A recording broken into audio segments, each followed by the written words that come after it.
Matthieu 10, 1 à 7. Matthieu 15, 24 à 28. Je lis la parole du Seigneur. Matthieu 10, 1 à 7. Vous êtes prêts pour la parole?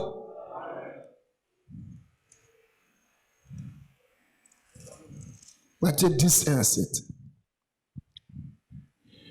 Puis, ayant appelé ses 12 disciples, il leur donna le pouvoir de chasser les esprits impurs et de guérir toute maladie et toute infirmité. Voici les noms des 12 apôtres. Le premier, Simon, appelé Pierre, et André, son frère. Jacques, fils de Zébédée, et Jean, son frère. Philippe et Barthélemy. Thomas et Matthieu, le publicain. Jacques, fils d'Alphée, et Thaddée. Simon, le Cananite. Judas l'Iscariote, celui qui livra Jésus. Tels sont les 12 que Jésus envoya après leur avoir donné les instructions suivantes. N'allez pas vers les païens et n'entrez pas dans les villes des Samaritains. Allez plutôt vers les brebis perdues de la maison d'Israël. Allez prêcher et dites, le royaume des cieux est proche. N'allez pas vers les païens et n'entrez pas dans les villes des Samaritains. Allez plutôt vers les brebis perdues de la maison d'Israël. Allez prêcher et dites-leur, le royaume des cieux est proche. Matthieu 15, 24 à 28. Matthieu 15, 24 à 28. Matthieu 15, 24 à 28. Matthieu 15. Il répondit, je n'ai été envoyé qu'aux brebis perdues de la maison d'Israël. Mais elle vint se prosterner devant lui, disant, Seigneur, secoue-moi. Il répondit, il n'est pas bien de prendre le pain des enfants et de le jeter aux petits chiens. Oui, Seigneur, dit-elle, mais les petits chiens mangent les miettes qui tombent de la table de leur maître. Alors Jésus lui dit, femme, ta foi est grande, qu'il te soit fait comme tu veux. Et à l'heure même, sa fille fut guérie. Une païenne. Sa fille fut guérie. Gloire à Dieu. Un message prédestiné à une catégorie d'individus prédestinés. Et mon sujet, l'appel de l'époux à l'épouse. Père Céleste, alors que nous nous tenons dans ta glorieuse présence et que nous nous apprêtons à prêcher ce message, à donner ce message à ton peuple ici présent, à cette portion de l'épouse, comme je l'ai dit, j'ai pris l'inspiration ça et là, tiré de certains prédicateurs, le tout coiffé par le message de Frère Branham. Mais c'est parce que cela s'actualise avec la situation que l'Église traverse. Ton prophète nous a dit de donner la nourriture spirituelle convenable au temps convenable. Et que chaque berger est responsable de la nourriture qu'il donne à ses brebis. Je crois que ce matin, les brebis de l'ACPR d'abord ont besoin d'entendre, de manger de cette parole-là. Le repas d'aujourd'hui est approprié pour chacun de nous. Laisse que nos foi puissent grandir. Laisse que nos âmes soient bénies. Si quelqu'un est en train de sortir de la ligne du devoir, qu'il puisse revenir. Je te bénis pour ces 26 ans, 25 ans de ministère, 26 ans de marche avec toi. Mais nous courons toujours. Je crois que nous allons atteindre les objectifs. Comme disait Frère Branham, je suis déterminé à atteindre le but pour lequel Dieu m'a envoyé sur la terre. Béni soit ton Saint-Nom. Au nom de Jésus-Christ. Amen. Un message prédestiné, destiné à une catégorie d'individus prédestinés. Et le sujet, l'appel de l'époux à l'épouse. Remarquez que pendant les 3 ans et demi du ministère de Jésus-Christ, la porte du salut n'était pas ouverte aux païens. Jésus n'a jamais frappé à la porte du cœur des païens. Le salut était destiné exclusivement aux brebis perdues de la maison d'Israël. Pas aux païens. Jésus lui-même a interdit, il a défendu formellement à ses disciples d'aller annoncer le royaume aux païens et aux samaritains, mais d'aller uniquement vers les brebis perdues de la maison d'Israël, donc vers les siens. N'entrez pas chez les païens. Ne leur apportez pas la grâce du salut. Amen. En ce moment-là, pendant ces 3 ans et demi, le ministère de Jésus-Christ était réservé aux brebis prédestinées en Israël, aux élus. Amen. En dehors de personnes d'autres ne pouvant entrer. Mais après sa mort et sa résurrection, son ascension, lorsqu'il revient sous la forme du Saint-Esprit, le Seigneur Jésus-Christ ouvre la porte de la grâce, il ouvre la porte du salut aux païens. Vous savez combien de fois cela a dérangé Pierre? Parce qu'il lui avait déjà dit il y a 3 ans et demi, il ne faut pas aller chez les païens. Quelque temps après, il lui dit, va chez les païens. Donc Pierre était embrouillé. Mais il a fallu que Pierre comprenne la vision et que le Saint-Esprit l'aide pour qu'il aille chez Corneille, chez les frères de Corneille, chez les parents de Corneille. Amen. Maintenant, notez que pendant les 3 ans et demi, les païens n'ont pas reçu le salut, mais ils ont eu part aux bénédictions matérielles et financières de Jésus. Jésus les a guéris. Jésus les a nourris. Jésus les a délivrés. Jésus peut-être a ressuscité les morts. Jésus a guéri les lépreux païens. Mais le salut là, il ne leur a pas donné. Donc les païens pouvaient recevoir les bénédictions parce que la femme là où on a lu là, c'est une païenne. Ils pouvaient recevoir les bénédictions physiques, matérielles, financières. Mais la grâce du salut, pour entrer dans le royaume, la porte était fermée aux païens. Maintenant, lorsque la porte du salut s'ouvre aux païens, Dieu fait la même chose. Parce que Dieu ne change pas son patron. Alléluia. Amen. La porte s'ouvre aux païens. Mais Dieu fait la même chose. En ce moment, il se détourne d'Israël, n'est-ce pas? Et c'est une belle nation. Mais parmi les nations, il choisit une catégorie spéciale de gens destinés à recevoir le salut. Des individus choisis parmi les nations. Gloire à Dieu. Dans le message, les 5 identifications précises de la vraie église du Dieu vivant. Quand tu vas sortir ce matin, tu vas voir le christianisme sous une autre facette. Les 5 identifications précises de la vraie église du Dieu vivant. 11, 9, 60. Paragraphe 14 et le paragraphe 31 électronique. Maintenant, pour commencer, le mot église lui-même signifie les appeler à sortir. Maintenant, aussi longtemps qu'ils étaient en Égypte, Israël n'était pas l'église de Dieu. Ils étaient le peuple de Dieu. Et alors, quand Dieu les fit sortir de l'Égypte, ils deviennent l'église de Dieu, car ils étaient les appelés à sortir. Maintenant, c'est encore pareil aujourd'hui. Le mot église signifie les appeler à sortir. Ceux qui ont été appelés à sortir, qui ont été séparés, rendus différents. 31. Maintenant, Israël était le peuple de Dieu jusqu'au moment où on trouve cela dans Actes 7, 38.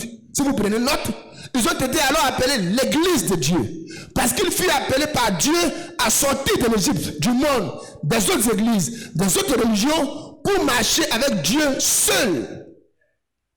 Donc tout le temps qu'ils étaient en Égypte, ils étaient le peuple de Dieu. Mais quand Dieu les appelle à sortir de l'Égypte, et qu'ils sortent de l'Égypte, ils deviennent l'église du Dieu vivant.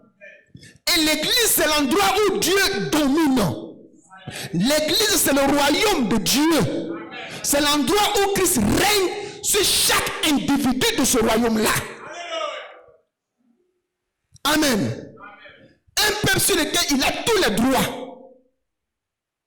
Lévitique 25, 38. Je suis l'Éternel ton Dieu. Je vous ai fait sortir du pays d'Égypte pour vous donner le pays de Canaan pour être votre Dieu.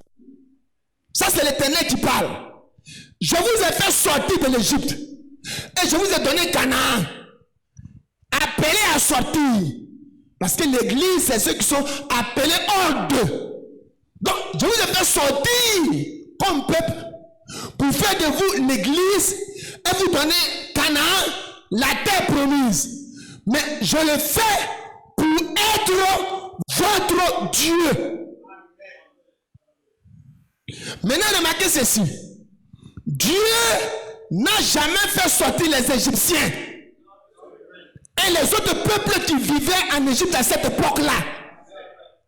L'appel de Dieu à sortir était adressé uniquement à Israël. Pas à l'Égypte, ni aux autres peuples. Amen. Uniquement Israël. Mais Israël vivait sur la terre d'Égypte.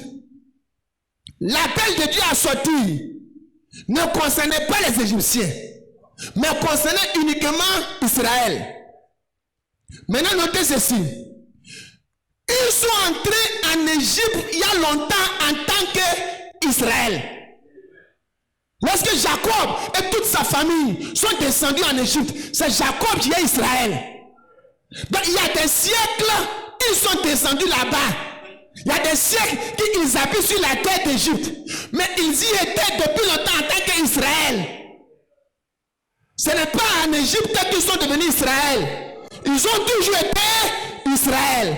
Et l'appel de Dieu à sortir est adressé exclusivement à Israël. Alléluia. Les Égyptiens ne sont pas concernés dans cet appel-là. Considérez l'appel de Dieu à Abraham.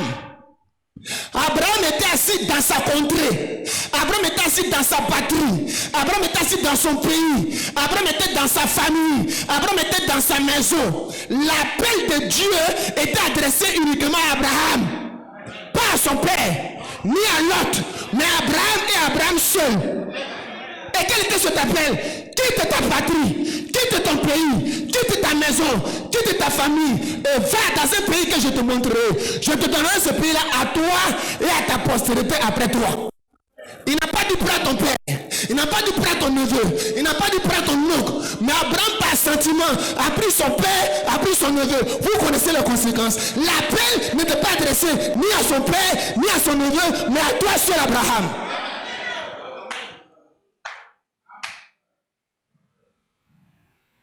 Évidemment, vous me direz qu'Abraham était marié. Oui. Quand Dieu appelle un homme, il appelle sa femme. Parce qu'Abraham et Sarah font un. Deux, mais un. Alléluia. Alléluia. Donc l'appel ici concerne Abraham. Et Abraham seul. Un appel. Un message prédestiné à une catégorie d'individus prédestinés. Ce message-là, dans lequel vous êtes là, c'est un appel que l'époux lance à l'épouse. Ce message, c'est pas pour venir former une religion. Ne venez pas nous fatiguer avec les systèmes religieux. Ne venez pas nous fatiguer avec les systèmes dominationnels. Ne venez pas nous fatiguer avec les histoires de membres d'église. Je suis membre de l'assemblée, on n'a pas besoin de ça. Ce message-là, c'est un appel que l'époux lance à son épouse. Et il est en train de rassembler cette épouse-là sur toute la surface de la terre. Quand il aura fini de rassembler cette épouse, il va la faire quitter la terre. Et alors, la terre subira les conséquences. Ce message-là, ce n'est pas pour que tu sois religieux. Ce message, ce n'est pas pour que tous les dimanches, tu attrapes une Bible et tu viens à l'église. Ce message, ce n'est pas pour que tu portes cravate.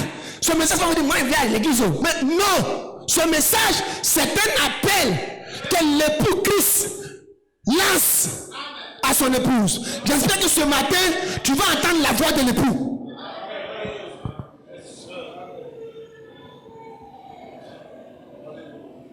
Abraham vivait en plein dans sa patrie, en plein dans sa contrée, en plein dans sa famille. Mais il avait été élu, prédestiné, choisi par Dieu.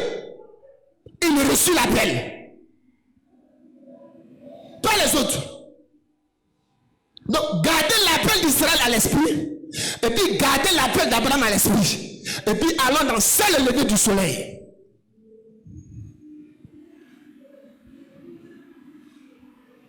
Maintenant, savez-vous bien, c'est le prophète qui parle. Ceux qui prennent des notes, prenez bien des notes. Sans le lever du soleil, 18, 4, 65, 123. Écoutez bien William Branham. Par conséquent, l'épouse aussi doit être la chair de sa chair. Alléluia. Et l'os de ses os. Or, comment cette chair mortelle va-t-elle devenir sa chair? Nous verrons cela dans une minute. Vous voyez comment cela se fait-il? Comment?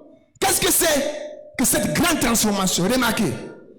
Maintenant, si l'esprit de celui Dieu qui a reçu Jésus-Christ d'entre les morts habite en vous, celui qui a reçu le Christ d'entre les morts rendra aussi la vie à vos corps mortels par son esprit qui habite en vous. Oh là là! Les prédestinés, bien sûr, qui sont semblables à la semence enfouie en terre, celles qui avaient la vie en elles-mêmes, plusieurs d'entre elles étaient mortes. Elles étaient tout simplement des semences pourries. Les uns et tous les avaient détruites. Mais vous savez, il y avait une semence qui gisait là, prête à recevoir la vie. Dieu savait qu'elle était là. Bien, 125. Ceux qui sont prédestinés sont les premiers à être vivifiés par le Saint-Esprit. Ceux qui sont prédestinés sont les premiers à être vivifiés par le Saint-Esprit. Quand le Saint-Esprit vient pour réclamer les siens, n'entrez pas chez tout le monde. Allez uniquement chez les brebis perdues de la maison d'Israël. Le Saint-Esprit vient réclamer les siens. Le Saint-Esprit ne vient pas réclamer tout le monde. Je n'ai pas besoin de 1000 membres ici. J'ai besoin des siens. Si vous n'avez pas encore compris ça, il y a des prédicateurs qui se réjouissent parce qu'ils ont 1000 membres, 10 000 membres. Dieu n'est pas venu chercher 10 000, non, il est venu chercher les siens. Le Seigneur vient pour réclamer les siens. Bien, Branham dit, ceci est profond. Maintenant, soyez sûrs de bien saisir cela. Parce que c'est profond. Ce n'est pas du lait écrémé qu'on presse dans les dénominations. Bien, de même le soleil était envoyé sur la terre, non pas pour donner la vie aux cailloux, qui eux aussi sont sur la terre. Ce n'était pas pour donner la vie à toute la terre, mais c'était pour amener à la vie la partie de la terre qui renfermait la vie en elle. Tous ne recevront pas Christ. Oh non! Mais ce sont ceux qui ont été prédestinés à la vie par Dieu et qui habitent dans la poussière de la terre, qu'il veut vivifier. Ce sont ceux-là qui recevront Christ.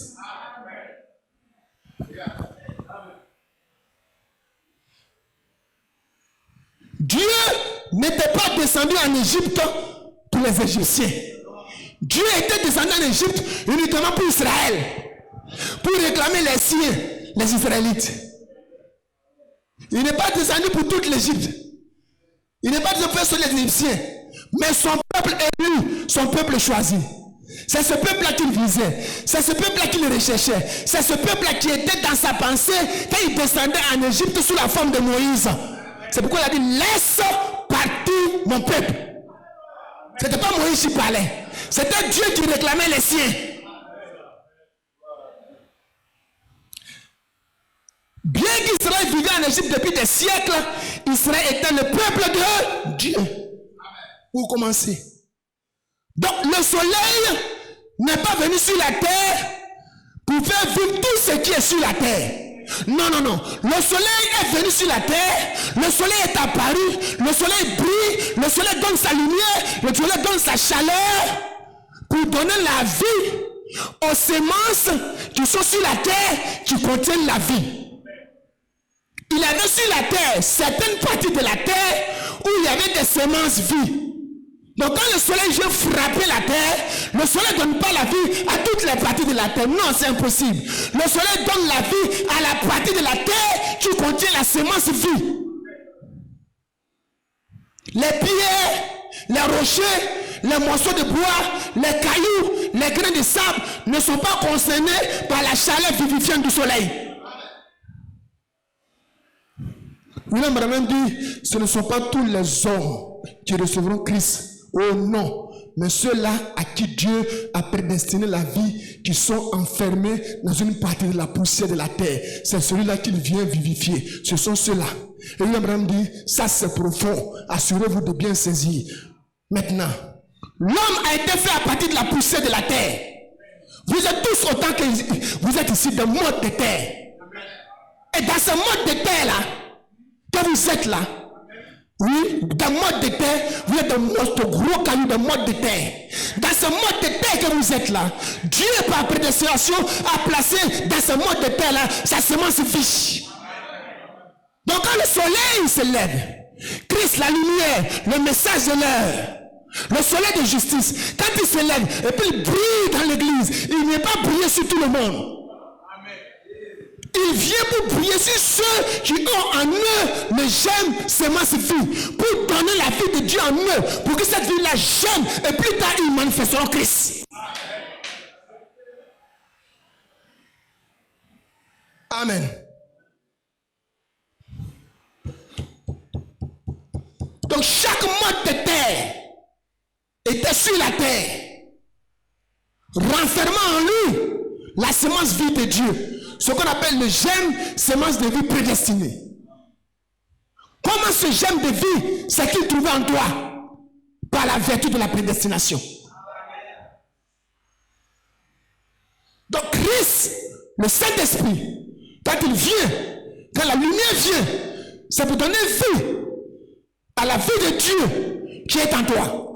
Et cette vie-là, le soleil va la contraindre à sortir, la contraindre à germer et à manifester Christ. Mais l'autre mode de terre, il n'y a rien dedans. Donc il n'y a rien à vivifier.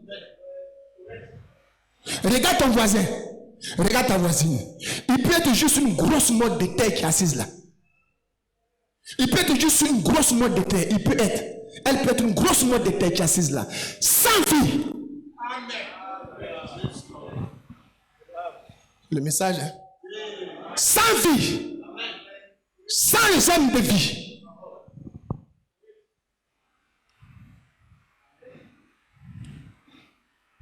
Amen. Donc lorsque le soleil brille sur la terre, lorsque le soleil réchauffe la terre, toutes les parties de la terre n'ont pas les mêmes réactions.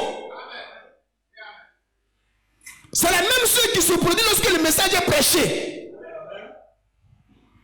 Lorsque le soleil brille sur la terre, toutes les parties de la terre n'ont pas la même réaction. Vous trouvez des parties de la terre où des petites pousses commencent à pousser, où des choses commencent à sortir de terre, des plantes commencent à sortir de terre. Mais il y a des endroits où rien ne sort, parce que là-bas il n'y a rien. Pourtant le soleil a chauffé toute la surface là.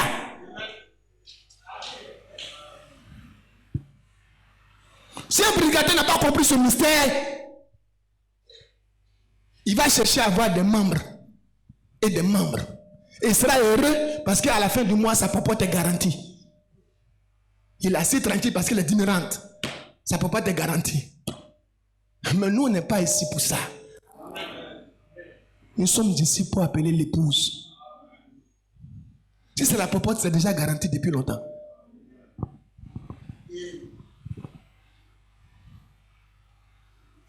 C'est le lever du soleil. 127 à 132. Tous ne recevront pas Christ. Oh non. Ce sont ceux qui ont été prédestinés à la vie par Dieu. Amen. Et qui habitent dans la poussière de la terre. Vous êtes la poussière de la terre. c'est cela qu'il vient vivifier. Vivifier signifie ramener à la vie. Or, cette argile se tiendra là au soleil, dira qu'il est chaud ce soleil. Ce caillou aussi dira qu'il est chaud ce soleil. Mais cette petite semence dira, voilà justement ce dont j'avais besoin. Oh, mais les messages les tuent. C'est des branhamistes. Ils sont perdus. Ils adorent un homme. C'est des fanatiques. Mais l'autre il dit, papa. Quelle prédication. Quelle inspiration. Quelle église. C'est la chose même que je cherchais.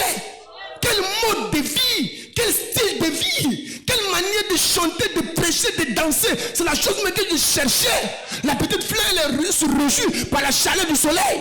Mais l'autre qui m'a dit, oh, il fait chaud. Le message est dur. Je ne peux pas tenir. Il n'y a pas de vie.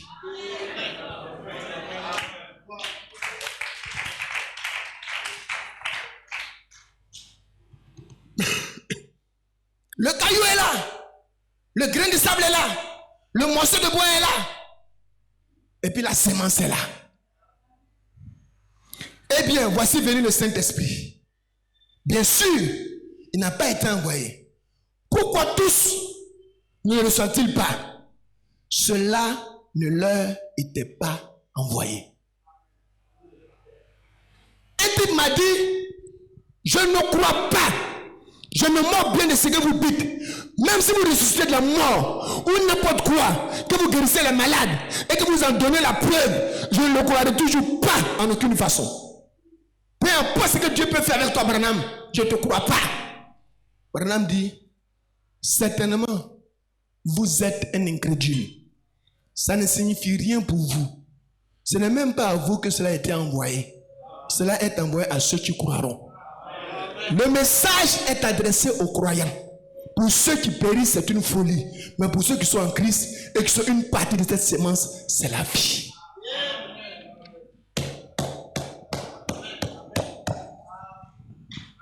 Nous tous aussi, le message nous a chauffé la tête. Le message a brûlé notre tête. Le message nous a frappé. C'est quoi ça? Donc, Louis Georges, on va laver les pieds. On va jéguer les pieds. Dans la fête d'église, on lave les pieds. Donc, les femmes ne peuvent plus porter boucle d'oreille. On ne peut plus mettre rouge à lèvres. Non, on va plus porter, nous les femmes, on ne peut plus porter pantalon. Non, ça c'est trop chaud. C'est quel message ça? Mais l'autre, c'est pourquoi il dit, si le message de Frère Branham n'existait pas, il aurait fallu l'inventer.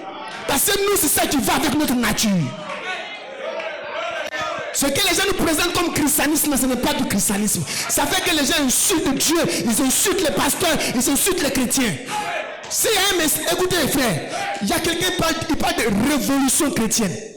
Non, ça c'était une dérivée du message de Frère Branham. S'il y a un message qui apporte la révolution dans le christianisme, c'est ce message de restauration.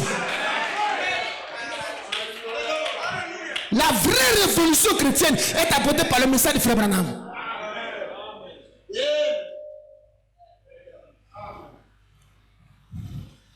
Mais la révolution va bientôt éclater. Elle est en train. Elle est en train. Les vagues commencent en bas. C'est en train de venir.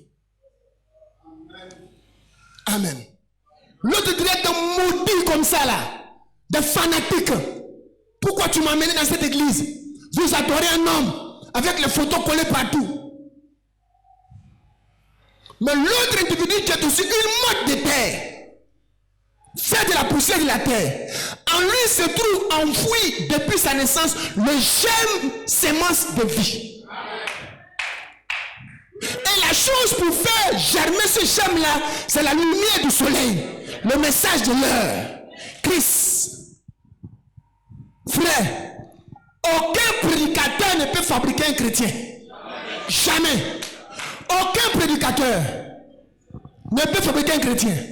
Tout ce que le prédicateur peut faire, c'est de faire de vous un membre d'église.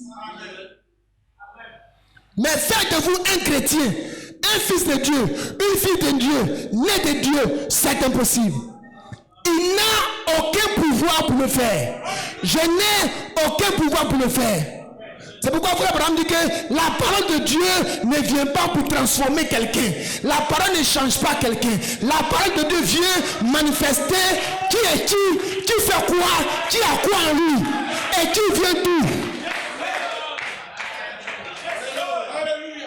C'est pas moi qui ai placé ça en vous. On ne devient pas chrétien. On est chrétien. C'est le plus grand miracle du christianisme. Vous passez de l'état d'un péché né à l'état d'un chrétien né. C'est qui est chrétien? Ce sont des hommes et des femmes prédestinés par Dieu que Dieu a éparpillés sur la surface de la terre. Et en eux, Dieu a placé sa sémence, une partie de lui. Et ils attendaient le jour où cette force, cette lumière vivifiante, Dieu lui-même va le croiser. Et la lumière que Dieu va dégager par la parole va secouer la sémence qui est à l'intérieur et vivifier cette sémence-là et donner vie à la sémence. Voilà un chrétien. Et l'appeler ordre. Cette vie a toujours été en lui. C'est pas le pasteur qui a placé ça en lui. C'est pas l'évêque. C'est pas les diacres. Ça a toujours été en lui par la vertu de la prédestination. Tout ce que le pasteur peut faire, c'est de t'amener à la bonne atmosphère. C'est pourquoi les gemmes n'ont pas vite éclos. Les gemmes n'ont pas vite germé parce qu'ils étaient dans une mauvaise atmosphère. Ils n'étaient pas à la lumière du vrai soleil. Parce que dans l'église où ils étaient, on prêchait des credos, des traditions en plus du message. Ou bien on leur prêchait un message pentecôtiste. Donc les gemmes de vie réelle ne pouvaient pas germer. Mais quand ils ont la grâce de venir sous une bonne atmosphère, dans un bon ministère, qui a la bonne parole, alors la lumière vivifie les gemmes. Et il va te dire, c'est maintenant je crois le message. C'est maintenant je crois le message. C'est maintenant je crois le message. Tout le temps j'étais dans le message, mais je comprends que c'est maintenant même que je crois. Non, tu as juste été envoyé à une bonne atmosphère pour que les germes qui est en toi puissent germer. Parce que la lumière du soleil contraint la vie que de la terre a sorti. Tu veux pas, tu vas germer.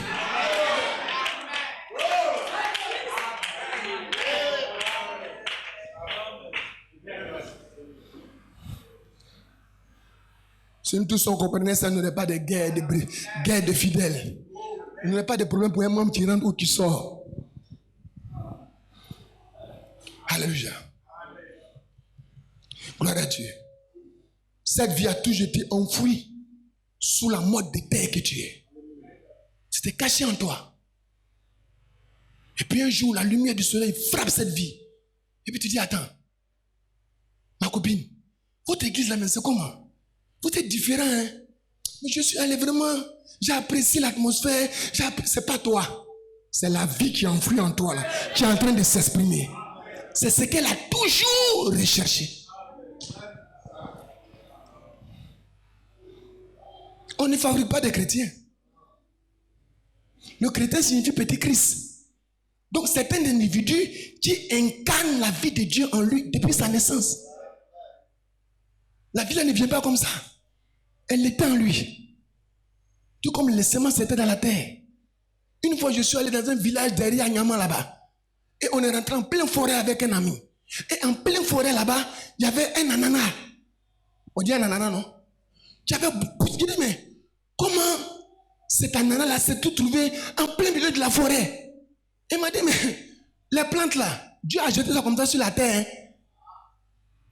Il dit, c'est l'homme qui a planté ça. Parce que la forêt est une forêt dense. Aucun homme ne peut rentrer pour aller planter ça. Et on a coupé. Je dis, mais qui est venu planter? Il dit, non, c'est pas l'homme qui a planté. C'est comme ça.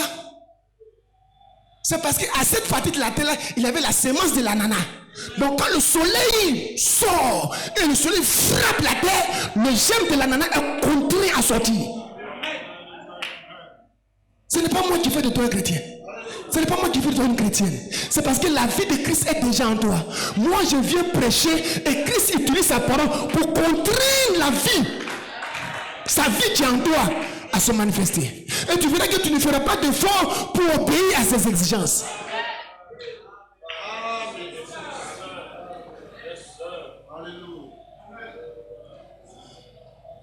Alléluia. Ça, le lever du soleil. 223. Et le Fils doit être de nouveau, regardez, hein, le Fils doit être de nouveau révélé dans l'épouse dans les derniers jours. Le Fils qui est à l'est là, il doit être de nouveau révélé dans l'épouse dans les derniers jours. La puissance vivifiante doit venir pour les faire sortir de ces dénominations mortes et de ces credos morts en les vivifiant pour les amener à la parole vivante du Dieu vivant. Donc la puissance vivifiante, nous étions dans les credos morts, dans les dénominations mortes, enfouis par les ténèbres dénominationnelles. C'est-à-dire que la lumière ne pouvait pas nous parvenir parce qu'il y avait trop de débris et d'ordures dénominationnelles sur nous. Mais Dieu s'est débrouillé pour dégager les ordures, pour laisser infiltrer une petite lumière. Donc quand cette petite lumière a frappé le gemme de vie, quand tu as lu cette seule brochure, bam! Quand tu as écouté cette seule prédication, bam! Quand tu as rencontré ce frère-là à l'université, et puis il a commencé à te parler, notre cœur ne nous brûlait-il pas au-dedans de nous quand tu nous prêchais? Quand tu l'as quitté, quelque chose a commencé à remuer en toi. Ce n'est pas toi, c'est le gemme de vie qui est en toi.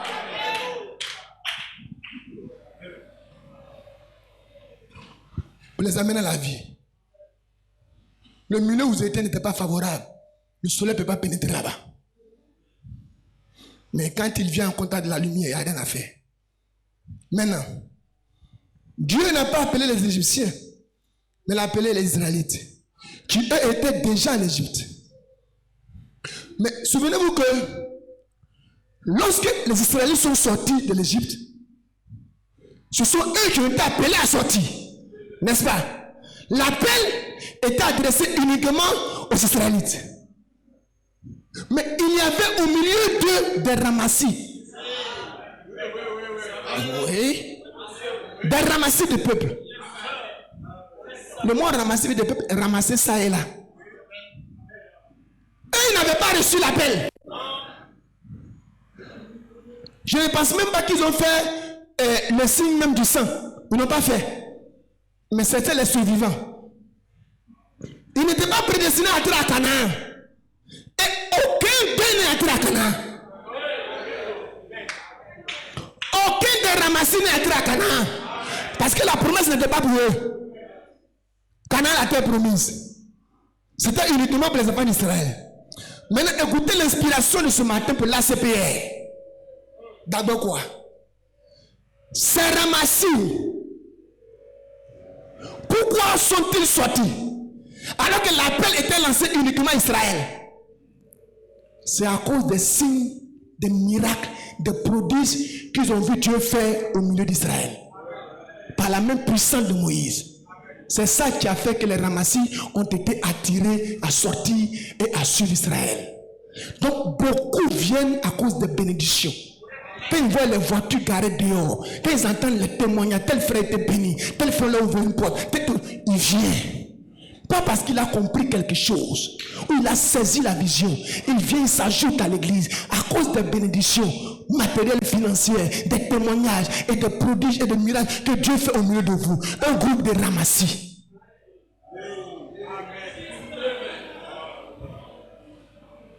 C'est toi et moi qui l'appelons frère. Et c'est ce qu'il est. Parce qu'il remplit les conditions d'un frère. Donc je l'appelle frère. Mais Dieu seul sait la nature qui est en lui. Laissez-moi vous blesser ce matin. Ton voisin qui est à côté là, c'est toi qui l'appelles frère. Ta voisine là, c'est toi qui l'appelles soeur. Mais Dieu seul sait la semence qui est en elle. Dieu seul sait si en elle, il y a la semence vie ou pas. Si en lui, il y a la semence vie ou pas. C'est pourquoi la Bible dit Dieu seul connaît ceux qui lui appartiennent.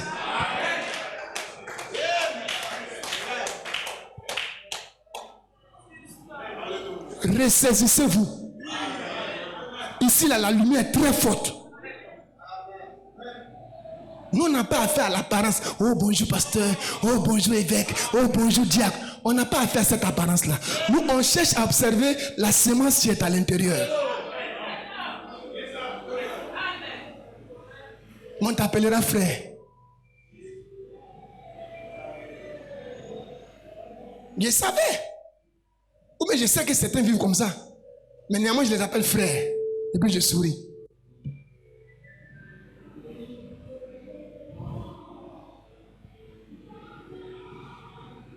Ton voisin là peut être une grosse motte de terre.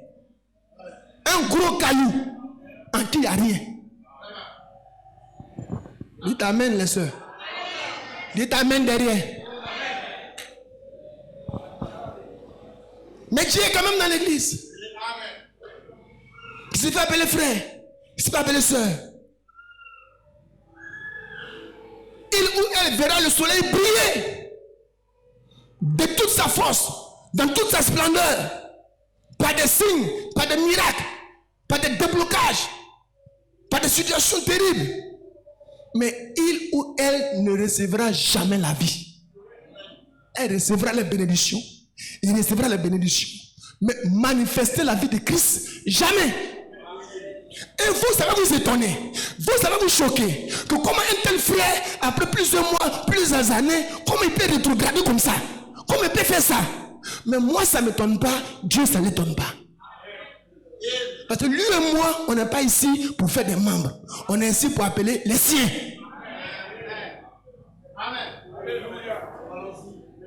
Donc, ne vous étonnez plus. Ne vous étonnez plus.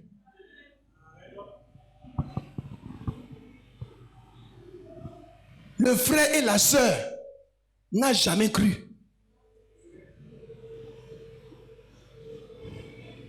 Il n'a jamais cru. Un groupe de ramassis au milieu du peuple. On ne peut rien faire pour eux. Un morceau de caillou ne peut jamais donner des fleurs. Prenez le morceau de caillou, exposez-le à des conditions atmosphériques les plus favorables. Arrosez le morceau de caillou, mettez l'engrais sur le morceau de caillou. Le morceau de caillou ne poussera jamais des fleurs. Pourquoi? Il n'y a pas de germe de vie dans le morceau de caillou. Ils ont exposé de cet âge, 145 à 146.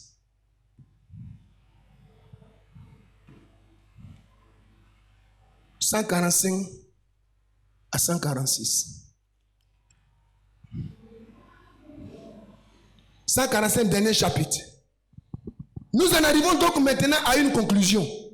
Comme le Logos éternel Dieu a été manifesté dans le Fils, et quand Jésus habitait corporellement toute la plénitude de la divinité, comme cet être éternel était le Père manifesté dans la chair, obtenant ainsi le titre de Fils, de même nous qui sommes éternels dans ses pensées, nous sommes devenus à notre tour la sémence parole parlée, composée de plusieurs membres, manifestés dans la chair.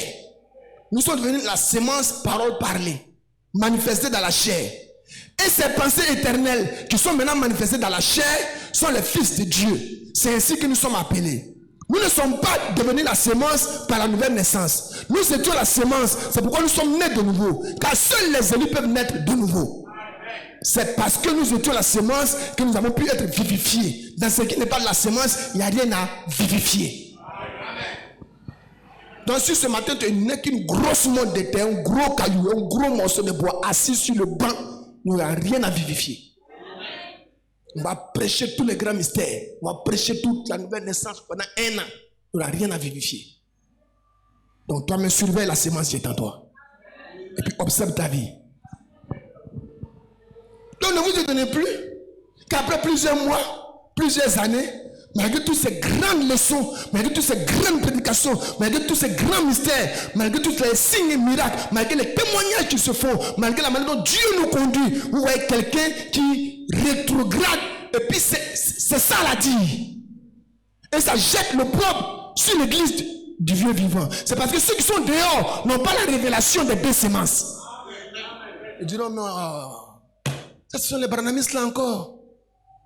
Et ce n'est pas que les fidèles, les pasteurs aussi peuvent être de grosses mottes de terre. Là c'est grave. Ce n'est pas seulement les fidèles, hein. Les pasteurs peuvent être de gros cailloux en qui il n'y a rien à vivifier. Et là c'est grave.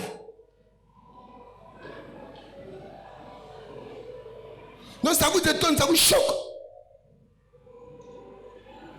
Quand le soleil est venu, le soleil n'a fait que le chauffer. Le soleil n'a fait que le chauffer. Mais après ça, rien. Remarquez, quand le soleil chauffe le caillou, ça chauffe le caillou, ça chauffe le caillou. Dans le soir, quand le soleil se couche, le caillou fait quoi? Le caillou refroidit. Non, quand il vient, puis on presse, ça le chauffe, il crie, il saute, il crie, mais après, il refroidit. Mais la motte de terre, là où il y a la semence, quand ça chauffe, ça oblige la vie à germer. Je me rappelle un jour, je prêchais. Et sous l'onction, je suis descendu de l'estrade. Il y a un jeune homme qui était assis là-bas. Il a sauté comme ça sur mon dos. J'ai été vigilant au point où je me suis calé, puis il m'a attrapé. Nous, on s'est dit, mais le frère là, il croit le message. Il croit. Pas. Quelque temps après, on apprend que ce qu'il fait est dangereux. Mais regarde comme il a sauté depuis sa place. Tellement il était tout. C'est le soleil qui l'a chauffé. Chauffé. Mais après, vers le soir, il refroidit. Oh, toi, quand le soleil te chauffe, ça fait germer une vie. Même le soir, la vie est là.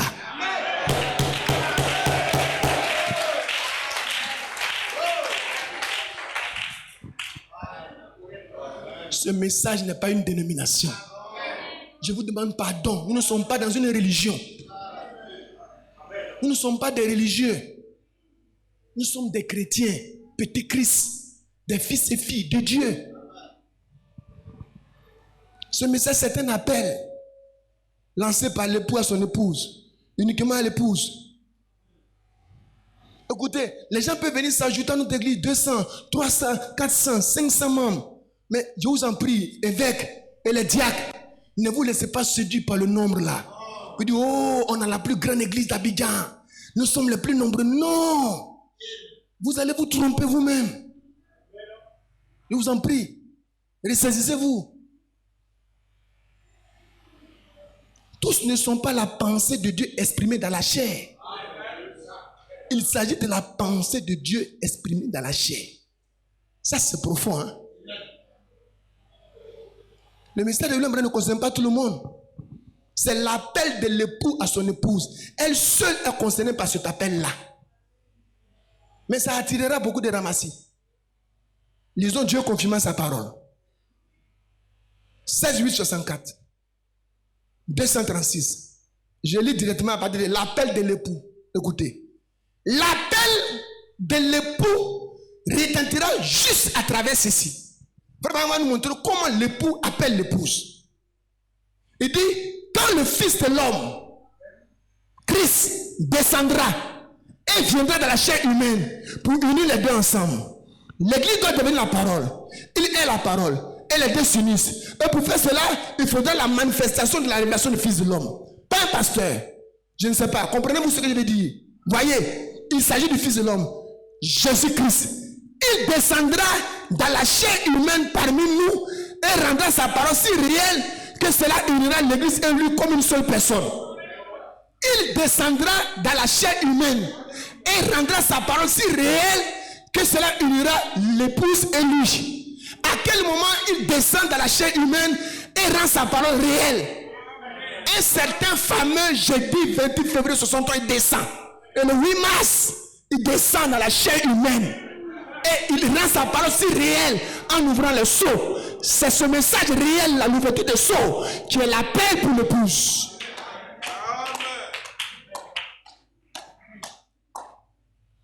Si tu n'as même pas vu le signe de sa venue, comment tu vas entendre la voix de son appel? Parce qu'un signe a toujours une voix.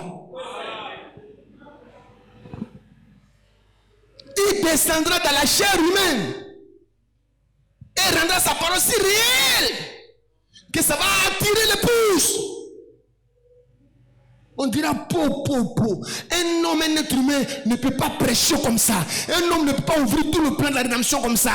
Un homme ne peut pas ouvrir ce seau-là. Un homme ne pouvait pas. Effectivement, il est ce seau. C'est lui qui ouvre le seau. Qu'est-ce que c'est d'ouvrir le seau? Révéler Christ. Ce n'est pas Branham.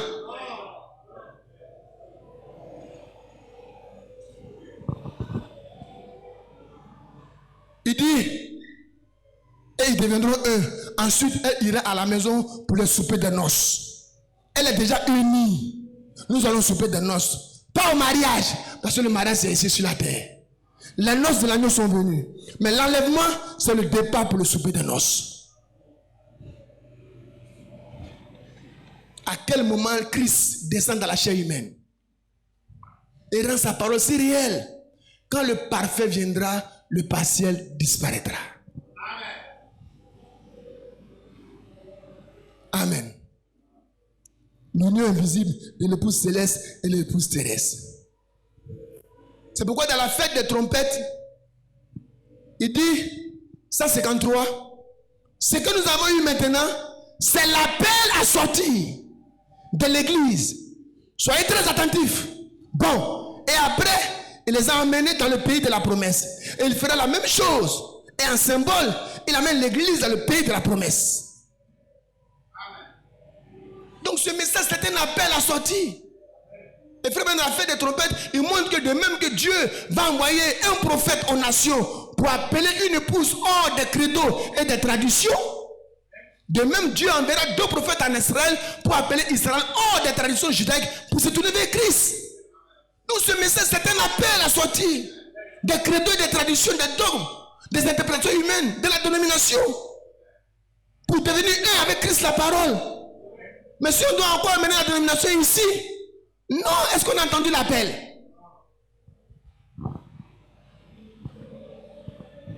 Alléluia. 183, qu'est-ce qu'il a fait? Par la ruse, il l'a dit. Il s'est introduit par des flatteries. Qu'est-ce qu'il a fait? Il est en train de mener le conseil œcuménique protestant des églises du monde. Vu que l'esprit de l'Antéchrist est sur les deux, il les mène à la boucherie. Il mène le conseil œcuménique à la boucherie. Mais au milieu, nous étions dedans. Mais nous avons entendu l'appel. Oh! Nous étions dedans. Et nous serions emmenés aussi à la boucherie avec ce conseil-là. Mais il dit, il les mène à la boucherie exactement comme il avait fait à l'autre. À l'heure de l'appel de l'épouse. Comment? Relâcher dans l'église l'ecclésiastique. L'esprit. Relâcher sur quoi? Pas sur la dénomination. Sur l'épouse. Mais ici, vous allez les saisir. L'épouse n'aura pas à subir cette période-là. Nous n'aurons pas à subir cette période de boucherie, de la grande tribulation, parce que nous avons entendu l'appel de l'époux. Et nous sommes sortis. Oh, gloire à Dieu. Dans cette prédication, il dit, de même que Dieu a envoyé un prophète pour appeler l'épouse hors des traditions pentecôtistes et des traditions du monde. Il envoie deux prophètes en Israël pour appeler Israël hors. Donc, ce message, c'est un appel qui t'est lancé. Donc, si tu as entendu le cri de la mère aigle, dépêche-toi de venir. Donc, l'époux est ici. Branham a quitté la scène. Mais l'époux n'est pas mort. Et il continue d'appeler à travers les Éphésiens 4. Il continue d'appeler. Écoutez, dit 250, la fête des trompettes. Il dit, Lévitique 26. Maintenant, l'ordre d'enchaînement des Écritures. Après la longue période de la Pentecôte qui se termine par l'appel à sortir. La période de la Pentecôte se termine par l'appel à sortir de l'épouse. Et puis il dit, suivez bien, il dit, l'épouse est appelée à sortir par un serviteur. Qui est ce serviteur-là? Le serviteur dans lequel Christ s'est fait chair pour briser le sceau. C'est par lui que l'appel s'est fait. Mais quand le serviteur quitte la scène, les ouvriers de la 11e heure font le relais. Parce que Christ est descendu, n'est pas encore parti. Ce matin, l'appel t'est lancé. Comment tu vas répondre? Christ cherche à attraper une épouse. Et quelque part, frère Branham, dans une citation qui me vient à la tête, il dit, et la manifestation du Fils de l'homme a attiré l'attention de cette épouse-là. Donc notre attention a été détournée de tous ces credos, de ces traditions, de ces femmes prophétesses, de ces miracles, de ces politiques. Et notre attention a été attirée par la manifestation du Fils de l'homme dans une chair humaine.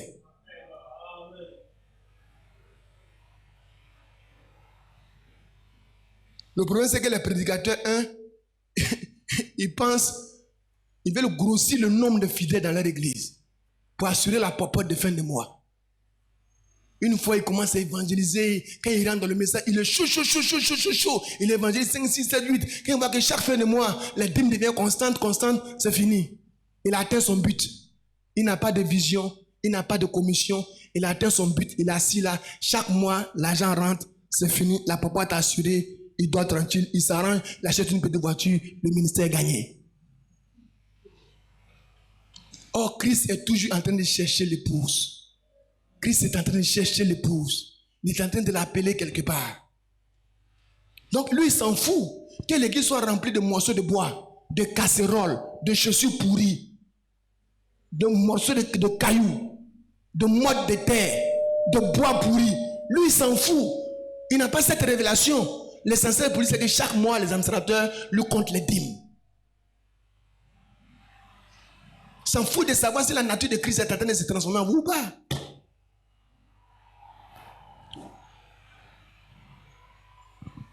Celui que nous appelons frère ou soeur, c'est une personne qui a été baptisée d'eau, du Saint-Esprit, baptisée d'eau, et présentée à la communauté.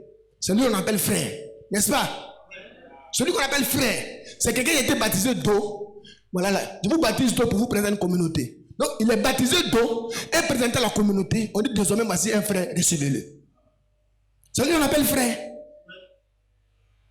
C'est lui qu'on appelle soeur. Mais c'est toi qui l'appelles frère. C'est vrai que l'appelle sœur. D'autres aussi, ils savent que ils viennent comme des infiltrés. Donc, ils savent que s'ils ne portent pas le titre de frère ou de sœur, ils ne pourront pas avoir accès à certains frères et certaines sœurs pour avoir des avantages et tirer des avantages de l'église. Donc, ils s'arrangent pour se faire baptiser, pour être présenté comme frère. Et désormais, c'est un frère. Et quand il te rend visite, coco, frère. Ah, tu es un frère. Oui, frère. Mais Dieu seul sait.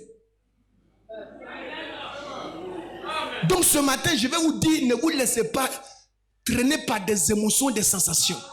Ne soyez pas frappés par le caractère extérieur religieux ou le caractère extérieur chrétien de l'individu. Moi, je ne regarde pas ça. Moi, Loukou, je ne regarde pas ça. C'est pourquoi je vous ai dit que je ne fais pas confiance à quelqu'un. Je surveille la semence qui est en toi. Parce que cette semence-là, si elle est de Dieu, elle va produire Dieu jusqu'à la fin. Elle peut tomber. Oui, elle peut tomber. La semence peut tomber, mais elle va se relever.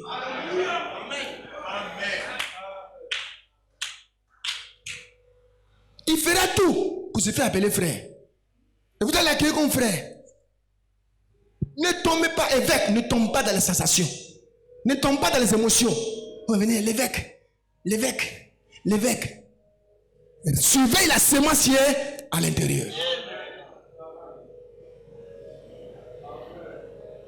La nature qui est dans l'individu, ça c'est l'affaire de Dieu. Ce n'est pas l'affaire du pasteur. La nature est prédestinée. Les pensées éternelles de Dieu, prononcées dans la chair humaine.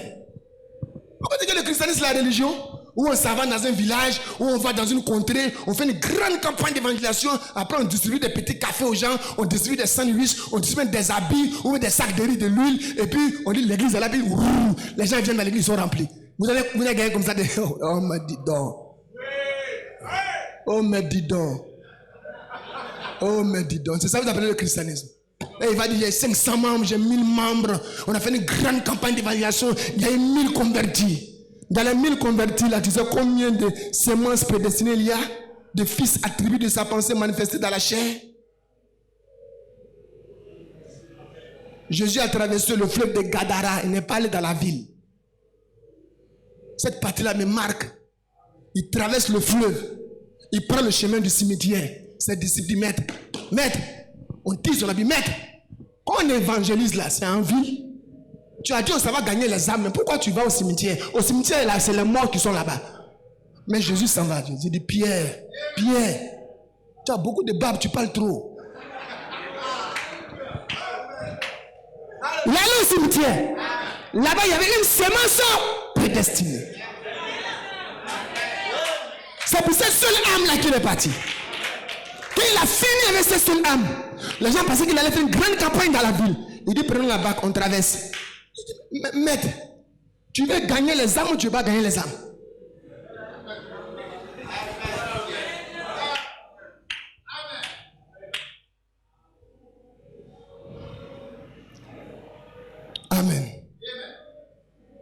La nature qui est dans l'individu.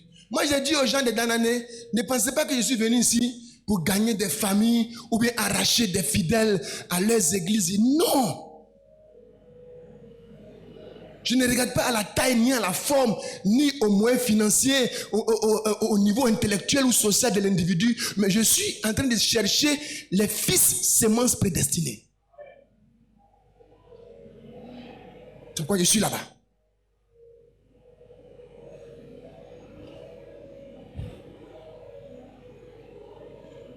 Amen. Peu importe ce que tu vas prêcher, peu importe comment tu vas le prêcher, peu importe le témoignage, peu importe les signes, ça ne changera rien à la nature de l'individu. Peu importe les mises en garde, peu importe les exhortations, peu importe les encouragements, peu importe les conseils, etc. Ça ne changera rien à la nature de l'individu. C'est parce qu'il faut le faire qu'on le fait. Frère, il ne faut pas faire ça. Frère, il ne faut pas te conduire comme ça. Frère, il faut te ressaisir. Sœur, on ne vit pas comme ça. C'est parce qu'il faut exhorter qu'on le fait. Sinon, si la nature n'est pas là, il ne produira pas. Vous perdez votre temps. On ne favorise pas les chrétiens. Certaines femmes ont suivi leur mari. Certains maris ont suivi les femmes. Certains enfants ont suivi leurs papas. Certains papas ont suivi les enfants. Certaines personnes ont suivi les camarades sœurs. Certains individus ont suivi les camarades frères. Ils ont été invités.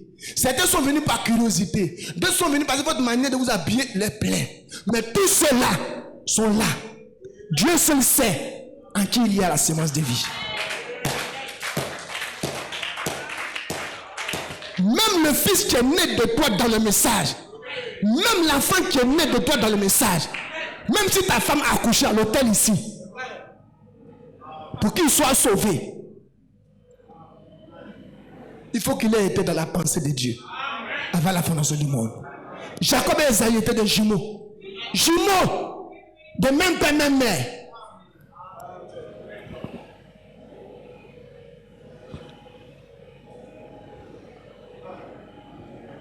En tant que prédicateur, mes frères, après 25 ans d'expérience, je suis arrivé à cette conclusion.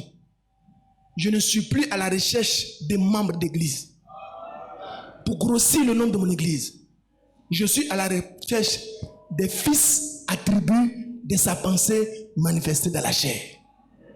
Si je peux seulement les amener dans la bonne atmosphère pour qu'ils soient vivifiés, le travail est fini. Et vous verrez que quand c'est fait, tu fais moins d'efforts avec un tel individu. Tu ne l'exhortes pas, tu ne l'encourages pas à venir à l'église. Chaque samedi soir, tu ne l'as pas visite pour dire demain il y a culte. La sémence là a tout en elle. La sémence sait que dimanche elle doit venir. Dans la sémence il y a la nouvelle naissance. Dans la sémence il y a le baptême Saint-Esprit. Dans la sémence il y a l'amour fraternel. Dans la sémence il y a le pardon. Dans la sémence il y a tout. Et tout ça va se manifester. C'est pas toi qui vas dire frère il faut pardonner. Dans la sémence il y a le pardon. Quand la petite semence d'avocatier commence à grandir, le noyau que tu as planté là, il y a tout dans le noyau. Il y a la racine dans le noyau, il y a le tronc dans le noyau, il y a les branches dans le noyau, il y a les feuilles dans le noyau, il y a les avocatiers dans le noyau. Mais tout est concentré dans le noyau. Il faut planter dans une bonne atmosphère. Ça va pousser et donner les fruits. On saura que c'est avocatier. Donc place aussi le fidèle dans une bonne atmosphère. Prêche la bonne parole, le vrai message. Il va pousser et à la fin manifester Christ, la nature de Dieu.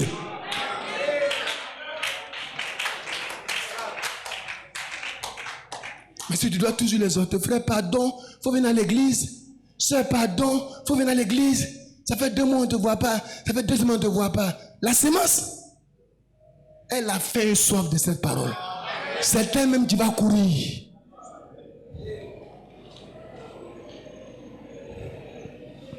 Dans le message, il ne s'agit pas de prier pour que Dieu remplisse votre église, mais prier pour que Dieu appelle les siens. Si votre objectif est de remplir l'église, l'église sera remplie. Mais de quelle sorte d'individus? Et remarquez, ce sont les ramassis qui étaient au milieu du peuple qui créaient plus de problèmes à Moïse au peuple. Ceux qui retardaient le voyage. Et c'est encore les ramassis au temps présent qui retardent le voyage.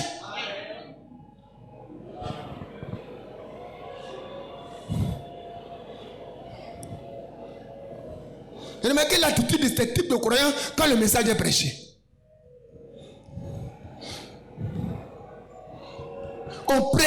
on prêche, ça crie, ça saute. Il est chauffé par la parole, galvanisé par le message. Lui-même, il saute même. Quelquefois, il se voit même debout à sa place. Mais dès qu'on sort, il va aller le même jour-là commettre un péché. André n'a pas entendu un message le matin. Elle va le même jour-là aller boire, commettre quelque chose comme s'il n'a jamais entendu le message. Alors qu'il était chauffé par la parole qu'on prêchait. Il saluait même son frère, votre prêcheur, il prêche, hein? Il prêche, hein? Dès qu'il sort, il se refroidit. Il combat même les soeurs, les postérieures des soeurs, là, il regarde. Déjà, c'est la nature là. Alors que l'autre, le message là bouillonne en lui. Ça bouillonne. Ça bouillonne à la sortie. Il salue le frère. Mais il sent que ça bouillonne. Notre cœur ne nous brûle-t-il pas au-delà de nous quand il prêchait? Ça bouillonne. Ça bouillonne jusqu'au dimanche prochain. Il cherche à vivre le message. Mais dès qu'il sort, il regarde les parties charnues des sœurs. Honte à toi. Quant à la transformation, cela appartient à Dieu seul. Je ne peux pas vous transformer. Amen. Vous perdez votre temps si vous pensez transformer un péché en un chrétien, vous perdez votre temps. Vous serez comme un individu qui prend un gros caillou et qui met ça dans une bonne atmosphère, qui met l'engrais dessus, qui arrose matin, midi, soir, et puis qui dit à la caillou, il n'a qu'à donner fleur. Ça ne donnera rien. Parce que dans le gros caillou, il n'y a pas de germe de vie.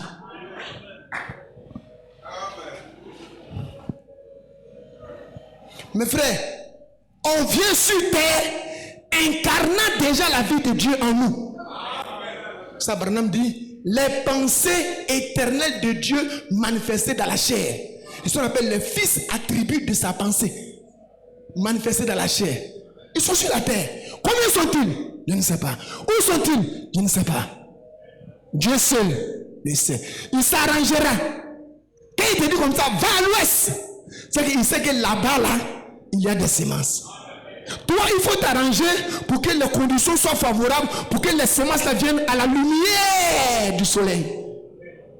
Bâtir un temple, faire des conventions, faire des ceci, invite les gens, et puis les semences là viendront à la lumière de la parole. Ça peut être les Yacouba, les Guérés, les Burkinabés, les Guinéens, les Maliens, qui sont à Danané. Ils viendront à la lumière. Lui seul sait la nature qui est en eux. Quand ils viendront à la lumière, c'est fini. Le reste du travail lui appartient. Il y a des gens qui ont prêché le message une fois. Ils sont partis 6 mois plus tard, se sont convertis. Parce que la semence a été frappée par la lumière.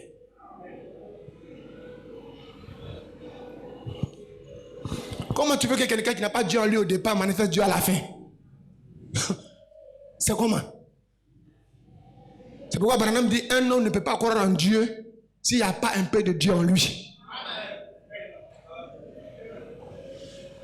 Un homme ne peut pas croire en Dieu s'il n'y a pas un peu de Dieu en lui. Il va faire comment? C'est pourquoi nous avons des athées sur la terre. Qu'est-ce que ça ne vous étonne pas que des grands intellectuels, des philosophes soient des athées? J'ai demandé à Parfait de me tirer un document où des grands hommes, des stars, des hommes de lettres ont déclaré que Dieu n'existait pas. Mais ils sont mal morts après ça. J'ai ça, il y a la liste là. Il y a le chef de Rawlings là-dedans. Ceux qui étaient au temps de Branham là. Il y a la femme là, Marilyn Monroe, celle que Branham a vu qu'elle est morte par une crise cardiaque, puis on dit qu'elle s'est empoisonnée. Elle était dedans. C'est après avoir déclaré que Dieu n'existe pas qu'elle est morte. Et tous, après avoir fait cette déclaration, quelques temps après, ils sont morts. J'ai dit à Parfait de me tirer cette liste là. On ne joue pas avec Dieu. Oh, Dieu n'existe pas. Oh, Dieu c'est Dieu.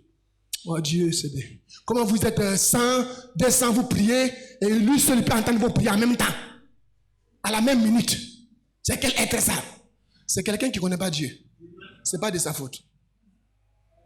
J'ai toujours dit aux gens, c'est pourquoi je vous appelle à une expérience surnaturelle avec cette tête-là. Si vous avez une expérience surnaturelle avec lui, vous saurez qu'il est vivant. Mais quand vous êtes dans la religion, vous allez aller, et puis après, paf, rien. Si Isaac n'avait pas vu ce que le Dieu de son père a fait sur le mont Moria, Isaac n'aurait jamais cru que le Dieu de son père est vivant. Mais Isaac a vu, il a vu le surnaturel. Et Abraham lui a dit, tu vois Isaac, mon Dieu dont je te parlais, il est puissant. Il est fort, il est glorieux. Ne l'abandonne jamais. Isaac dit, c'est la vérité, Père. Il a vécu une expérience. Le Dieu de son père est devenu le Dieu d'Isaac. Le Dieu de William Branham est devenu le Dieu de Luke George. Que le Dieu de Luke George devienne votre Dieu. Et un jour, vous ne direz plus le Dieu de Branham, le Dieu de Luke George, mais mon Dieu. Mon Dieu est plus que vainqueur pour nous faire sortir de là. À ce moment-là, vous l'auriez connu.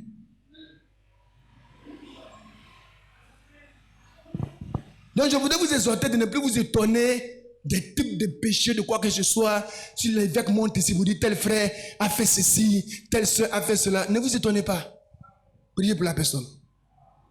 Malgré tous les conseils. Quand le soleil frappe la terre, ce n'est pas pour donner la vie à tout ce qui se trouve sur la terre, mais uniquement à la partie de la terre qui contient la sémence vie. Gloire à Dieu. Amen. Dieu n'est jamais allé vers les Égyptiens. Dieu n'est jamais allé vers Pharaon. Il est allé uniquement vers les Israélites. Laisse partir mon peuple. Amen. Gloire à Dieu. Il y a des gens dont Dieu n'a jamais frappé à la porte de leur cœur et Dieu ne frappera jamais à la porte de leur cœur. Il va plus loin pour dire dans ce livre-là, Esprit de cet âge, qu'il y a des gens dont les noms même n'ont jamais été écrits dans le livre des vivants. Le livre des vivants, c'est le livre qui contient tous les vivants qui vont venir sur la terre. Mais il y a des individus, Dieu n'a pas écrit leurs noms. Il dit, c'est les gens comme Pharaon, comme Hitler. Lui là, tu vas le convertir comment? Tu vas le convertir avec quelle prédication?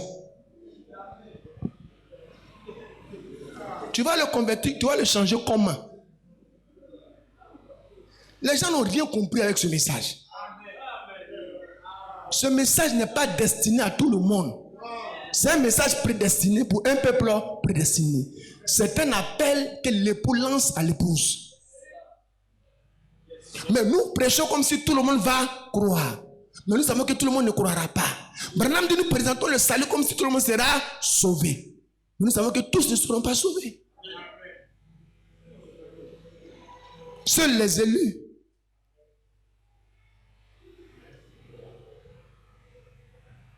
Esprit de cette page 145. Cette page 145. Écoutez cette belle déclaration du frère Branham. Et puis gardez-la à l'esprit. Il est quelle heure? Ok, j'ai presque fini. Vous êtes fatigué?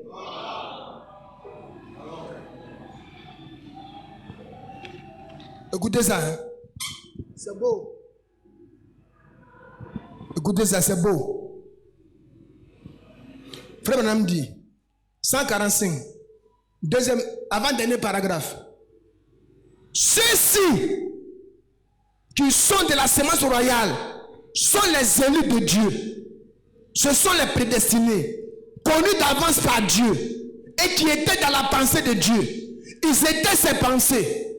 En langage bien clair, la véritable épouse de Christ était dans la pensée de Dieu éternellement. Bien qu'elle n'ait pas été exprimée, tant que chaque membre, bien qu'elle n'ait pas été exprimée, tant que chaque membre n'était pas apparu au temps fixé, désigné pour lui.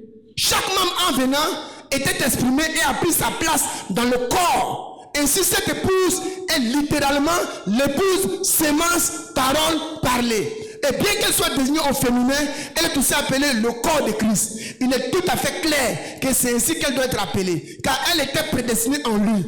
Elle est venue de la même source. Elle était éternelle avec lui. Et maintenant, elle manifeste Dieu dans un corps fait de plusieurs membres. Alors qu'auparavant, Dieu s'était manifesté dans un seul membre, notre Seigneur Jésus-Christ.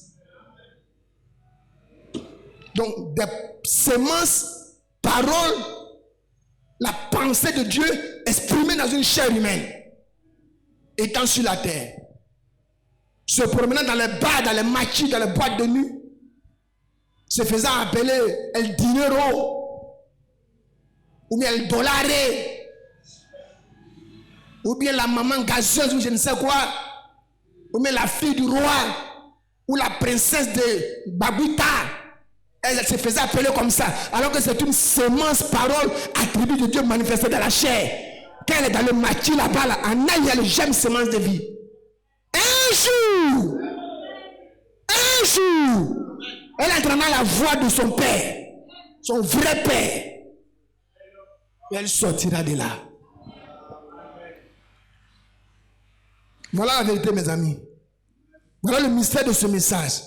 Ce n'est pas une religion, ce n'est pas une dénomination. J'ai beaucoup de membres. J'ai la plus grande église du pays. Nous sommes les plus nombreux. Notre église s'agrandit. Les membres s'ajoutent. L'argent augmente. Vous n'avez rien compris du message. Vous êtes encore dans la religion. Dans une guerre dénominationnelle. Amen. Il vient à l'église, on prêche. L'autre, ça bouillonne. Mais chez lui, ça ne bouillonne pas. Alléluia. Je le dis, je le répète, certains viennent à cause des bénédictions. Ils viennent à cause des avantages qu'ils peuvent tirer de l'église. C'est tout. Tu ne sont pas là pour comprendre la vision dans quoi on est. Parce que normalement, il faut t'asseoir pour demander à ce pasteur, à ce groupe-là, mais vous venez d'où?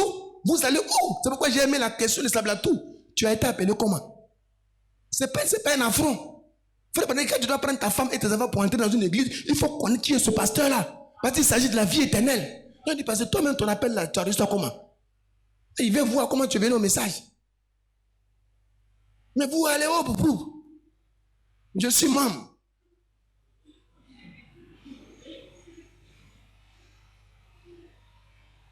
Ils sont comme Judas. Il y en a qui sont comme Judas. Laissez-moi appuyer sur ça. Judas, frère, que Judas n'a jamais aimé Jésus. Et Judas n'a jamais cru le message de Jésus. Le mystère du royaume, je suis le pain de vie, je suis l'eau de vie, je suis la lumière du monde. Celui qui me suit ne sera pas dans les ténèbres. Judas, tout ça, c'est pas son affaire. Judas, lui, surveille la caisse, comme il va faire pour puiser dedans. C'est son jeton qui l'intéresse. Les yens, c'est les yens Judas vise. Quand Jésus dit aujourd'hui le message de ce jour, la parabole de ceci et cela, Judas assis là, n'a qu'à parler vite en fait collecte. Il n'y a plus d'argent ici. C'est tout ce qui intéressait Judas. Le royaume des cieux est semblable, on sait, c'est semblable, on sait. Il faut faire un fait collecte. Donc ils sont là, tous ce qu'ils vont faire, comment ils vont faire pour puiser. Pour escroquer un frère. Vous venez présenter un faux dossier, un faux problème. Blaguer les frères. C'est vraiment, j'ai des problèmes tant alors que c'est un man. Oui, il y a des soeurs aussi qui font ça. Frère, vraiment, j'ai un problème là, et c'est sérieux, alors qu'il m'a. C'est toi qui l'appelles frère. Et vous, par émotion, par sentiment. Et vraiment, ma soeur souffre. Mon frère, quelqu'un vient de demander, il faut prier. Il faut prier. Parce que l'argent que tu as là, ce n'est pas pour toi. Tu es intendant des biens de Dieu.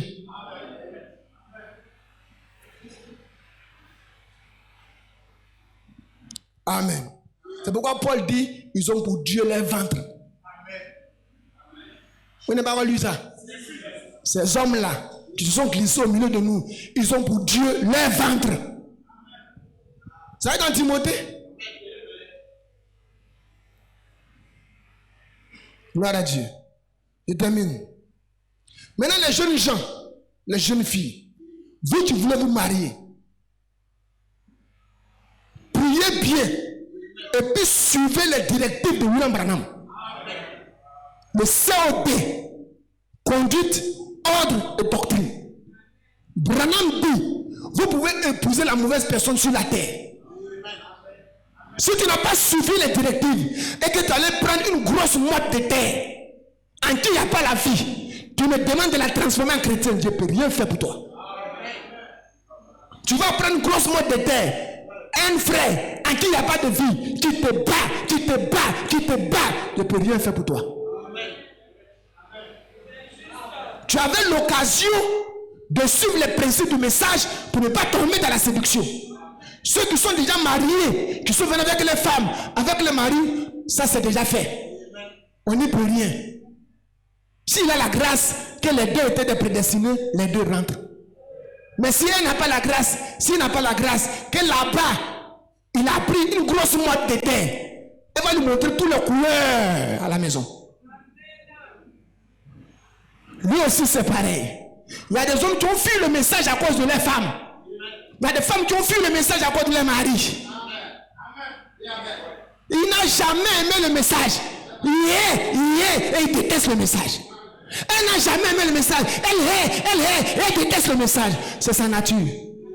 Donc ceux-là, on peut comprendre pour eux. Mais vous qui n'êtes pas encore mariés, avec tout ce qu'on a prêché, tu as regardé le caractère extérieur du frère.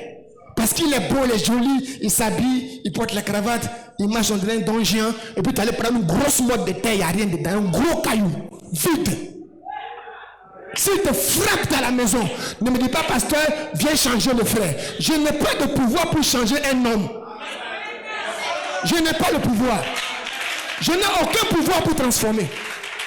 Si toi aussi la soeur, tu allais prendre le frère, si tu allais regarder le côté extérieur de la soeur, une grosse motte de terre. Vous savez que ça c'est la terre qui est là. Ça c'est la terre. C'est parce qu'il y a la vie dedans que ça parle, ça bouge. Mais si la vie là, tu te fies, je vais tomber sur bouf. Et j'ai commencé à pourrir. Il n'y a rien dans ça là. Et ça vous prenez le temps, vous embellissez, vous embellissez. L'homme a été fait de la poussière de la terre. Vous êtes de motte de terre. La seule chose qui a de la valeur en vous, c'est l'âme là. La partie de Dieu, c'est ça. Quand on voit aujourd'hui des femmes, elles se donnent du nom parce qu'elles ont une certaine beauté. Mais attendez qu'elles aient 100 ans, elles vont ressembler à rien du tout. Quand elle va avoir 100 ans, elle ne ressemblera à rien du tout. Alors qu'à 15 ans, elle était la plus belle du lycée. Mais à 90 ans, elle ne ressemble plus à rien du tout. Ça là, ne mettez pas votre confiance dans ça. Ça, c'est la terre. Ça va pourrir. C'est venu de la terre, ça va retourner à la terre. Mais il y a quelque chose en vous. Je reviens là-dessus. Si tu n'as pas prié, que toi la soeur, tu allais prendre le frère, parce qu'il est yéyé. Allez, Michel, tu fuis ou bien? Parce qu'il est yéyé. Il porte les belles cravates. Hein? Il marche comme un donjon, un gentleman. Tu dis non, c'est lui là qui a la mode. Les soeurs aiment prendre les frères parce qu'ils sont à la mode. Quand l'autre frère ne porte pas les cravates, ne porte pas le costume, la soeur ne veut pas de lui. Elle dit non, il n'est pas trop à la page. Il est un peu vieux jeu. On n'est pas dans. C'est la nature, tu cherches, c'est vieux jeu, tu cherches. Tu cherches quelqu'un qui a la mode ou tu cherches quelqu'un qui a la vie de Dieu en lui. Tu vas t'aimer comme Dieu t'aimera. Assieds-toi. Il faut chercher quelqu'un qui a la mode. Cherche quelqu'un qui met parfum, qu'elle arrive son parfum au rang dans le bureau du pasteur. Il faut chercher ça. Moi, je n'aime pas parfum. Je n'aime pas parfum. Je n'aime pas chaîne. Je n'aime pas montre. Hier, était dans ma voiture, monsieur qui dit, il y a moi. Je dis, mon petit, ça fait des années que je ne porte pas. Tout ça, je ne porte pas. Il dit, ah, vieux père. Il dit, quel vieux père? Chacun a ses goûts. Moi, je n'aime pas montre. Je n'aime pas parfum. Je n'aime pas chaîne. Abila même, c'est à chaud, il demande souvent au Roger, est-ce que ça marie? Un gars qui était hier en vent. C'est ça même qui m'étonne même. Un ancien blackiste. Tout est parti. Il est devenu gaou. Un ancien blackiste. Nous on portait les Sergio Tachini, les Pierre Cardin, les Yves Saint Laurent, les Yossolo. Moi aujourd'hui, je ne veux pas voir ces choses-là sur moi. Je ne sais pas. Ça m'énerve. Demandez à Kafumba. Kafumba, il dit Kafumba. Oh Kafumba. Tu as tous les trucs, les choses là. Il dit, pasteur, tu en auras besoin. J'ai peur, il ne faut pas s'arrêter à la mode. J'ai acheté les lunettes là, avec Georges. Le frère Nguessan Georges était avec nous. Et les lunettes là, marque là, de Dolce & Gabbana. Aïe, pour porter ça, la palabre que j'ai fait avec moi-même. Dolce & Gabbana. Oh, les deux là même, on dit que c'était des qui ont créé ça. Ah, look Georges en Dolce & Gabbana. J'ai dit, j'ai fait comme ça. Georges me dit, il dit, non, il dit, pasteur, c'est la mode. Il dit, mon petit, c'est mode là, mais je ne veux pas même. Trouve-moi quelque chose d'ordinaire là-bas. Mais à cause de mes yeux, je suis obligé de porter. Puis il cache un peu la marque. Si la soeur, tu allais prendre une grosse mode de terre, en qui il n'y a pas la nature, on ne peut pas le changer. C'est pareil pour toi. Donc prie. Tu connais les conditions. Va voir l'évêque qui t'enseigne comment choisir son conjoint, comment choisir sa conjointe. C'est ça? Ça se dit? Voilà. Pour ne pas tomber dans quelque chose de faux.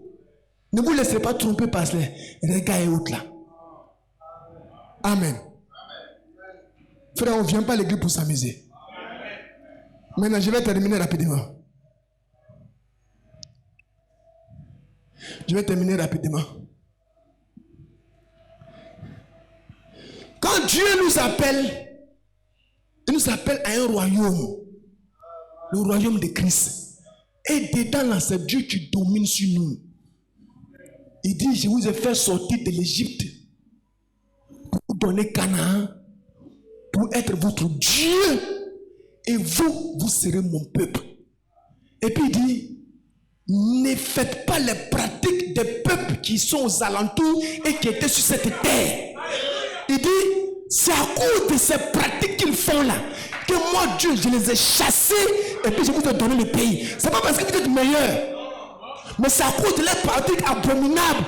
Ils sacrifient les bébés, ils adorent des bois, ils couchent avec les mamans, ils couchent avec les soeurs, ils couchent avec les enfants. C'est à cause de ces pratiques abominables là que moi je les chasse, puis je vous donne le pays. Mais si vous faites les mêmes choses qu'eux, ce que je vais vous montrer, n'oubliez pas que c'est moi qui vous ai sorti de l'Égypte, qui vous ai sorti de l'esclavage pour faire de vous mes esclaves. Donc un vrai chrétien, c'est un esclave de Jésus-Christ. Le mot serviteur de Christ, en réalité, c'est esclave de Christ. Tu fais ce que Jésus te demande de faire. Un esclave ne pose pas deux fois la même question à son maître. Tu dis quoi? Il va en même temps. Dès que le maître parle, dès qu'il agit. Quelquefois, il n'attend même pas que le maître parle. Il appréhende déjà les pensées du maître. Puis le maître dit, c'est bon. Bon et fidèle l'esclave. Donc tu n'attends même pas que Dieu te demande de le faire. Tu le fais déjà parce que tu es esclave de Dieu. Serviteur de Dieu. Servant de Dieu. Tu n'as pas besoin qu'on t'exhorte le dimanche. Dimanche, il y a culte. Dimanche, il y a service. Non. Toi-même là, tu sais que dimanche, ton maître t'appelle. Toi, tu peux dire à ton maître, je ne viens pas quand il dit viens. Tu peux dire à ton maître, je ne donne pas l'argent quand il dit donne l'argent. Il a droit de vie, droit de mort sur toi. Moi, aujourd'hui, pour que les gens cotisent, il faut qu'on leur demande pardon, frère, pardonnez. Cotisez. Faites un effort. Donnez pour les missions. Toi, moi, la journée comme ça, je n'arrive pas à manger.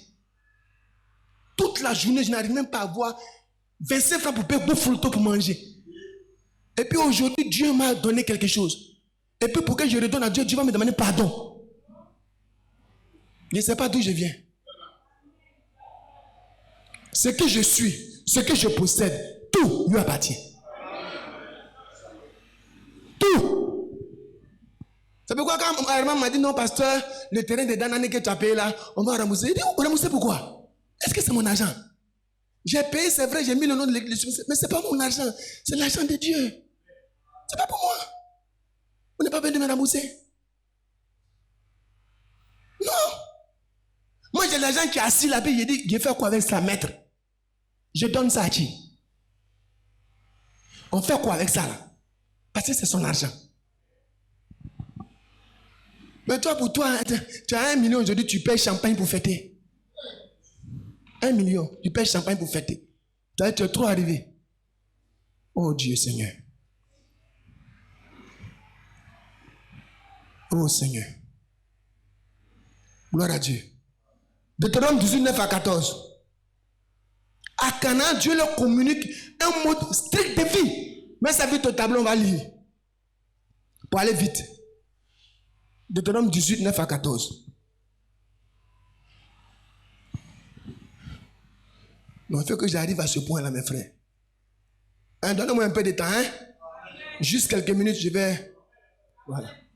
Lorsque tu seras entré dans le pays que l'Éternel, ton Dieu, te donne, tu n'apprendras point à imiter les abominations de ces nations-là.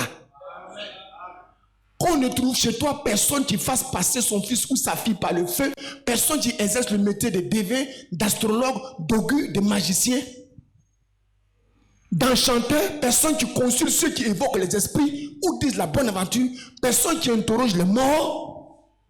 Car quiconque fait ces choses est une abomination à l'Éternel.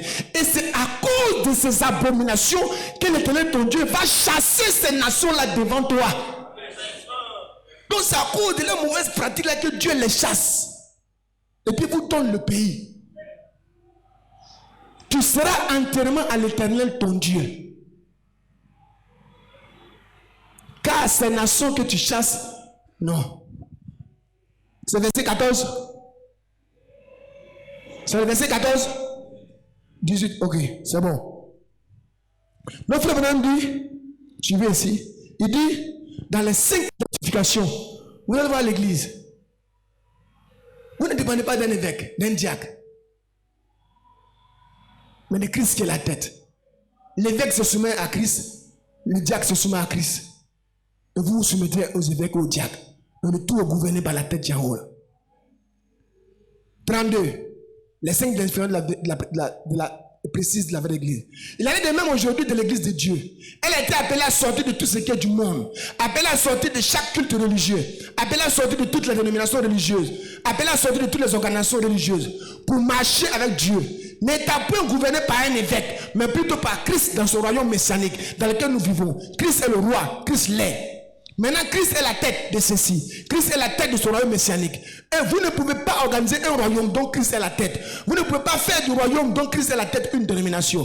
Parce que Christ est le roi. Et vous ne pouvez pas servir de l'intelligence humaine et faire une organisation dans laquelle Christ gouverne. Par conséquent, tout groupement, tout peuple, tout groupe d'hommes qui essaie d'organiser le royaume de Dieu va à l'encontre du roi.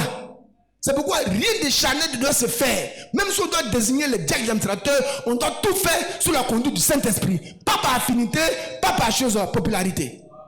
Parce qu'il y a un roi qui gouverne ici. Il ne permettra pas ça. Ne levez pas les barrières évêques, ne levez pas les barrières les diacres. Si vous levez les barrières, les boucs vont entrer, les brebis vont sortir. Gardez les barrières fermes et vous verrez que chaque jour, tôt ou tard, les faux seront démasqués.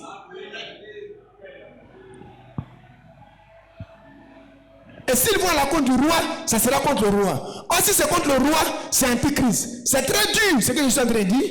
Si j'avais un peu plus de voix, nous rendrons cela clair. C'est antichrist. Et si vous pouvez me supporter pendant quelques minutes, je vous prouverai cela. Un esprit antichrist tente de prendre les gens et de les appeler d'une organisation à une organisation. Les rassemblements dans une organisation. Ce qui n'a jamais été la volonté de Dieu. Ouais, ils sortent d'une organisation pour former une autre organisation. Croyez qu'ils sont dans l'église du Dieu vivant.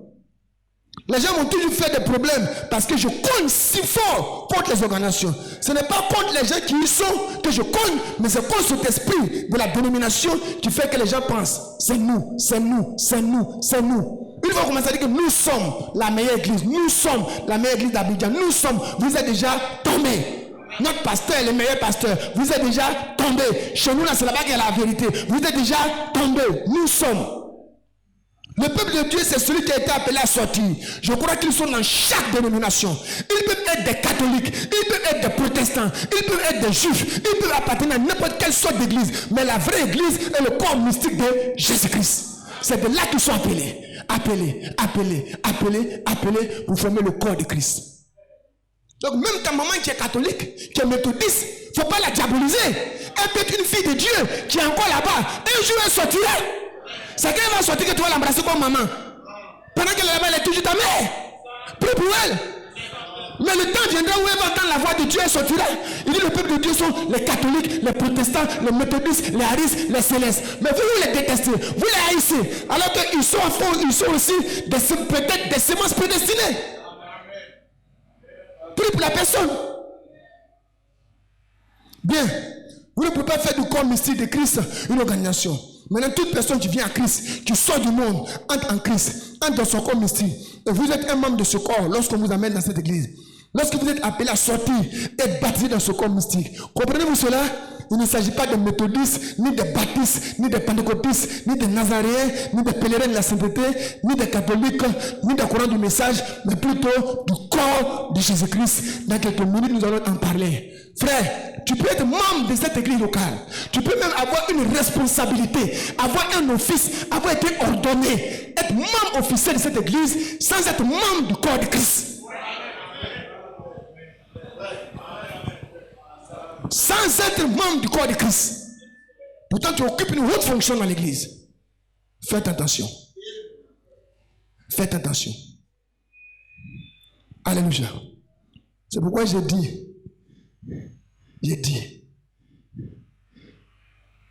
quand je suis avec quelqu'un, je ne surveille pas l'apparence extérieure. Je prends un monsieur comme Bruno. C'est qu'à Bruno. Bruno, ce n'est pas un ancien d'ici, c'est un ancêtre.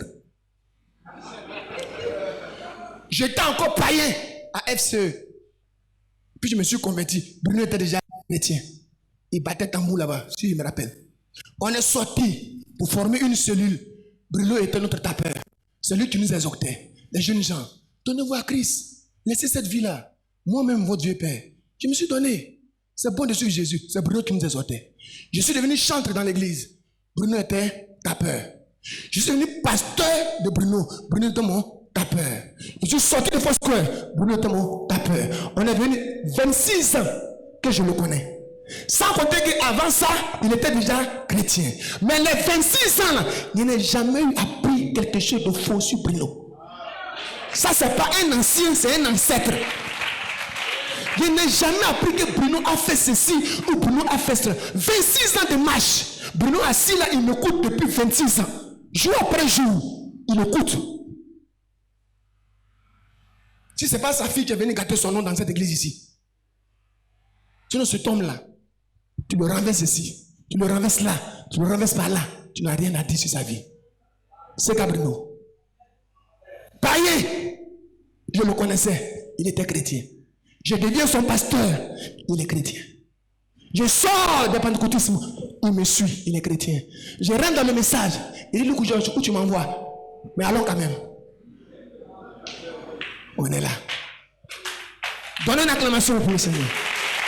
Voilà quelqu'un, voilà quelqu'un, voilà quelqu'un, voilà quelqu'un, tu peux dire, une œuvre profonde a été accomplie par Dieu dans son être. Une œuvre profonde. Mais c'est pas aujourd'hui les jeunes chrétiens yé là. Yé. Ne vous fiez pas aux habits. Évêque, ne te fie pas aux apparences. Alléluia. Gloire à Dieu. C'est moi, Dieu dit, c'est moi qui vous ai fait sortir de l'Égypte pour que vous soyez mon peuple. Donc quand tu viens ici, c'est pour que Jésus gouverne sur toi. Si Jésus dit qu'il n'y a pas fornication, tu dis Amen. Jésus dit on ne vole pas, tu dis Amen. Jésus dit on ne triche pas, tu dis Amen. Jésus dit on ne fait pas politique, tu dis Amen. Il gouverne et règne sur toi. On va dire, c'est-à-dire, mais moi... Hein? Parce que frère, que la rédemption, c'est en deux mots. Sortir de et entrer dans.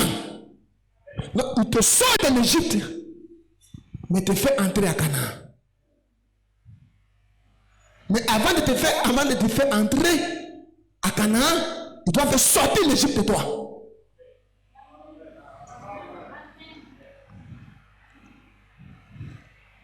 Alléluia. Il doit faire sortir l'Égypte de toi. Il dit dans la flèche de délivrance de la part de Dieu tirée à l'aide d'un arc.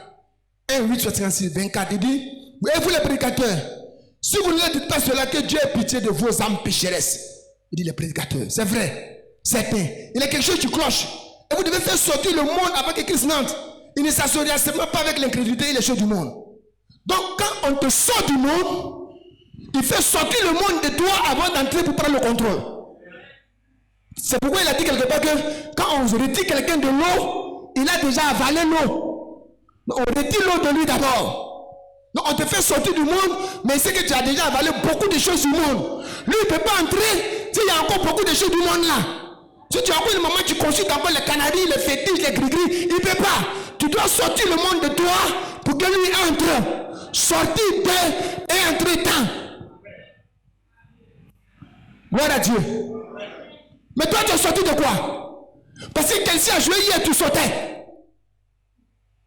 Tu es un frère de Droba, tu es un frère de Babo, un pro Babo, un pro Ouattara, un pro Pétier. Tu es sorti de quoi? Chaque vendredi, tu es au funérailles. Tu bois les pacos de Bangui. Tu es sorti de quoi? Hein? Tu es sur WhatsApp, tu causes la nuit à les petits copains, vous vous donnez lancer des mots. Tu es sorti de quoi? On sort de quelque chose pour entrer dans. Mais tu es sorti de la même personne. Tu es sorti de quoi? Tu t'apprêtes à aller accueillir Babou, toi. Si c'est dimanche, tu ne viendras pas à l'église à cause de Babou. Si c'est dimanche, tu ne viendras pas à l'église. Si Babou a fait un vrai pour venir le dimanche, il y a des pasteurs qui vont fermer l'église. Ils vont dire, il n'y a pas culte aujourd'hui. Qui est votre roi? Qui règne sur vous? Qui gouverne sur toi? Tu te bats encore avec les rouges à lèvres, les vernis hautes. Les hauts talons pour casser les carreaux de mon église. Pointu en plus. Tu es sorti de quoi? sortir d'eux et entrer dans. La rédemption est en 2 phases. C'est pourquoi j'ai dit, quand on regarde le monde religieux, le monde ecclésiastique, si le message de Branham n'existait pas, il aurait fallu l'inventer. Parce que c'est un message qui s'adapte à cette condition actuelle. Quand tu places le message devant les religieux, c'est-à-dire que ça donne une chiffre à ceux qui se disent qu'ils vont à l'église. Le message leur donne une chiffre. Vous dites que vous allez à l'église, regardez les trucs qu'on trouve au milieu de vous. Les pasteurs sont dans n'importe quoi, les fidèles dans n'importe quoi, ils sont dans le désordre. Vous dites que, et puis vous parlez de Dieu. Et ça fait que le monde insulte Dieu. Mais gloire soit donnée à Dieu de ce que nous savons qui est de Dieu et qui n'est pas de Dieu. Maintenant, je termine. Vous êtes prêts? Vous voyez, Frère Branham dans la statue d'un homme parfait il dit quand leur faible ou leur pailleur, ils découvrent de l'or, l'or là, il y a des impuretés autour. Donc il chauffe ça.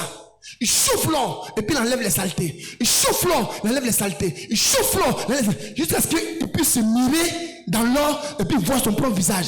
Quand il voit son visage, bien là, à sa barbe, tout, il se voit bien, alors c'est que l'or est pur.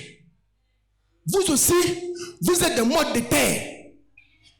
Vous êtes remplis de saleté. Le péché, la prostitution, et la masturbation, le film pornographique, l'adultère, les avortements, l'alcool, tout ça, ça vous a sali. Mais Dieu ne peut pas vous jeter parce qu'il y a une partie de lui en vous. Si vous jetez, il jette l'or là. Vous dites de l'or en vous, il y a de l'or. Donc qu'est-ce qu'il va faire? Pour vous purifier de toutes ces saletés, enlever tout ce connerie en vous, Dieu envoie les épreuves. Les épreuves de la souffrance. Il chauffe le feu là. Il chauffe le feu là. Il chauffe le feu là. Il chauffe le feu. Et le feu va brûler tous les liens du monde là.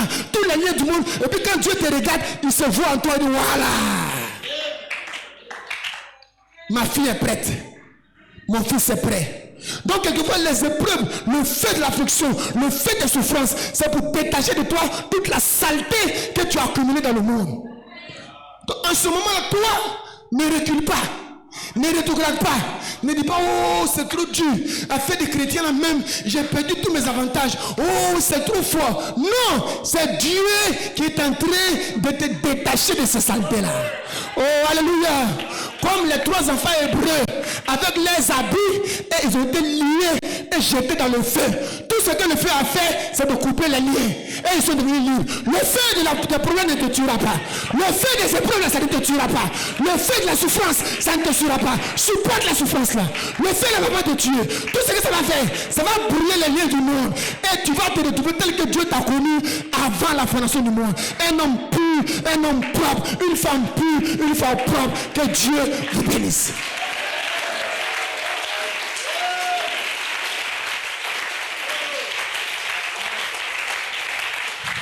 Ne fuis pas les épreuves, ne fuis pas la souffrance, ne triche pas, ne vole pas, ne te compromets pas.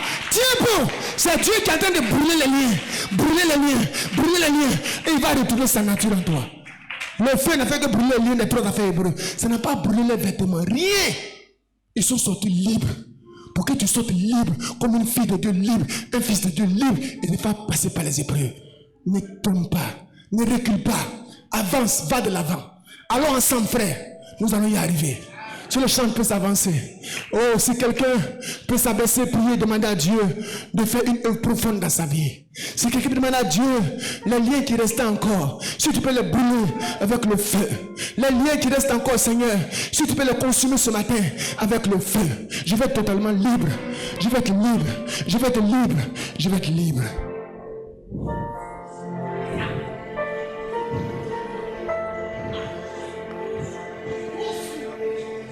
Vous l'avez dit quelquefois, nous avons plus de difficultés quand nous devenons des chrétiens que nous n'en avons lorsque nous étions des pécheurs.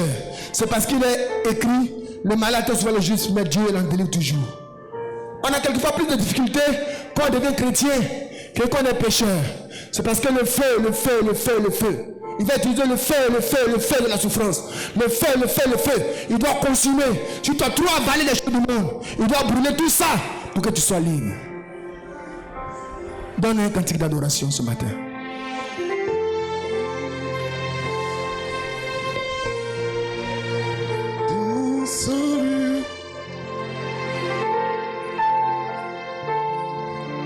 Prends la Pourquoi ne pas lui parler ce matin? Pourquoi ne pas t'approcher de lui?